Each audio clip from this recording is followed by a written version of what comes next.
Amphithine tanscarpalamelase (OTC) deficiency has been studied in a large blood tribe family that lived in an isolated area on the blood reserve.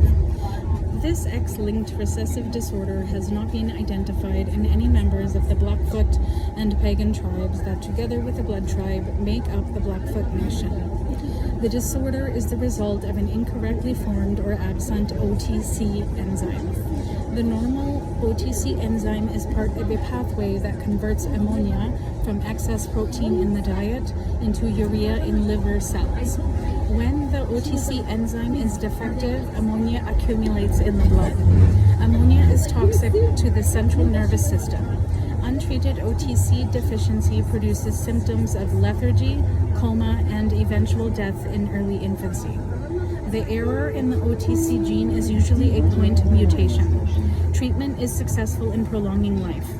However, in the blood tribe family studied, the mutation is a result of a large deletion of a portion of the gene. This results in more severe symptoms of the deficiency. Of males with this mutation, 100% die in early infancy. Herbal medications have recently been gaining popularity in Canada and the rest of the Western world. Most of these medications have been used for thousands of years in Native and Asian medicine. Many people assume that quote-unquote natural herbal medications are quote-unquote safer than Western-style medicines produced in chemistry laboratories. However, like other medicines, herbal remedies contain chemicals that interact with other medications. As well, many natural plants, such as hemlock, which was used by Socrates to commit suicide, and milkweed contain toxins that can cause serious damage to the body or be fatal. The Canadian Health Regulatory Board classifies edible substances as either food or drugs.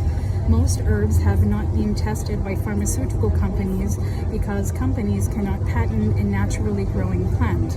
For herbs to be classified as drugs and for companies to make health claims about them, they must go through tests similar to other drugs. Current herbal therapy regulations classify herbs as food supplements, and therefore they are not controlled in terms of purity, concentration, or testing for drug interactions. For example, because ginkgo biloba inhibits platelet action, it should not be used in conjunction with aspirin. Because herbal therapies are not classified as drugs, the cost to the consumer is not covered by most insurance companies or provincial health care plans. Consider the following sources.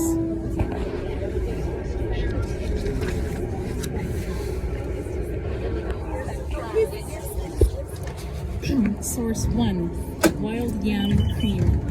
In a report obtained from the internet entitled "Everything Your Doctor Hasn't Shared with You About the Causes of PMS and Menopausal Discomfort" and the revolutionary new natural solution, Beth Rosenthal describes her own personal experiences.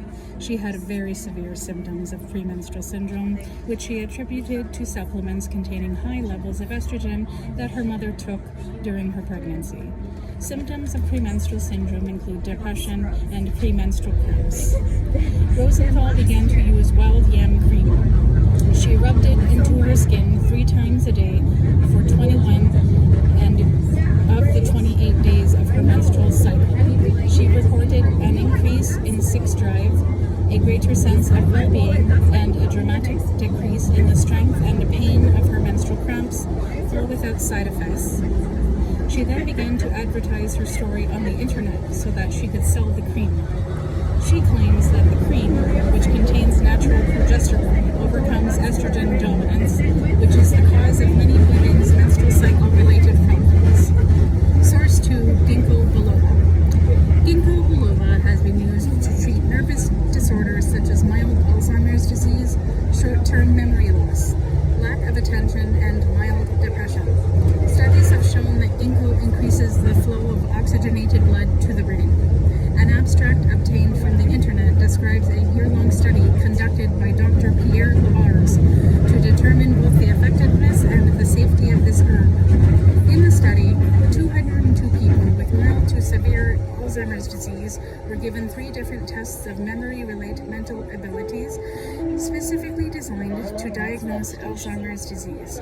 Subjects were assigned to 2 parallel groups and were neither administered ginkgo extracts in a pill form or a placebo pill containing no active ingredient. The study was a double-blind study conducted from several different medical centers. In a double-blind study, neither the participants in the study nor the researchers know which group is receiving the placebo. The cognitive tests were then re-administered. The people who were given ginkgo achieved significantly higher scores on all 3 tests after the year-long study than did those who were given the placebo. For example, 27% of those receiving the ginkgo extract pills showed a 4-point improvement on a cognitive scale called the ADAS-COG, which tests memory function, compared with 14% of those taking the placebo pills. There was not a significant difference in either the number or the severity of side effects that were described by either group. The researchers concluded that ginkgo was safe and resulted in modest but significant improvements in cognitive function in people with Alzheimer's disease.